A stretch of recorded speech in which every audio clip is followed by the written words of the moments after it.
India's consumer economy has recorded its highest Navratri sales in over a decade this time. The surge is largely attributed to the Modi government's next generation GST reforms, which lowered the tax rates, enhanced product accessibility for the common man.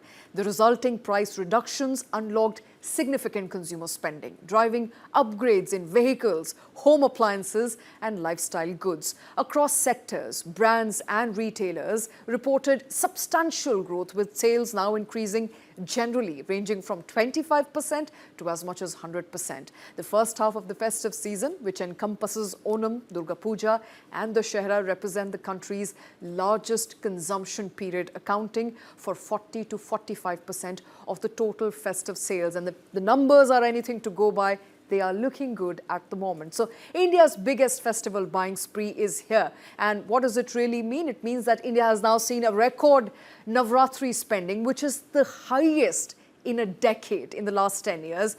Record sales were reported across sectors, which includes the vehicle bookings, the white goods, which flew off the shelf during Navratris. Consumer confidence surged as GST 2.0 kicked in the month of September. That resulted in tax cuts, lowering prices and fueling demand across key sectors. The GST Bachat Utsav passed tax savings directly to the buyers, propelling them to go buy more, shop more. In fact, September GST collection, if it's to go by, grew about 9% month on month, which is the fastest in the last 4 months. In fact, brands and retailers, as I mentioned, clocked in a 25% to 100% sales growth. Now, sales surged across brands, offering the much needed boost after about 5 to 6 years of sluggish demand.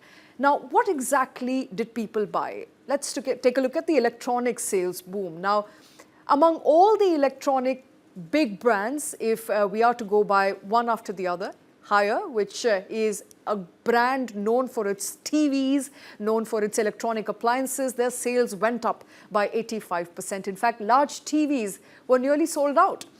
Let's go to Reliance Retail now, which also reported sales were up about 20 to 25% during the Navratris as well as the Dussehra period. Now, Vijay sales, which is another big retailer, crossed about 20% growth in this period alone.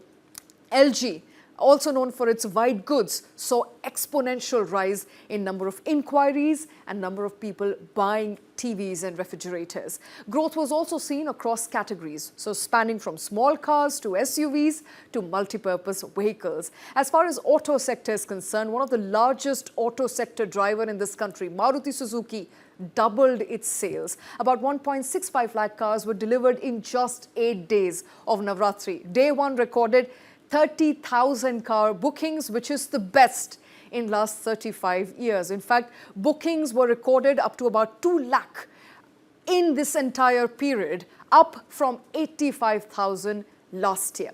The SUV demand also rose, so it's not just the mid-car segment, it's also the bigger cars that the demand for which also saw an uptick. Mahindra and Mahindra, a prominent players in SUV, saw its sales jump up by 60%. Tata Motors, which is another SUV player, crossed about 50,000 unit in sales. Hyundai's SUVs also hit about 72% of sales record. Now, Hero MotoCorp, which is a two-wheeler manufacturer, it reported its showroom footfall doubling this year as compared to last year. And Bajaj Auto, another two-wheeler player, also reported very strong growth and very strong numbers. Now, with robust early festive demand, higher footfall and a strong response to the GST-related price cuts, industry insiders now expect there will be a record-breaking sales during Dhanteras and Diwali come October and December, potentially extending into the wedding season in January as well. So essentially, if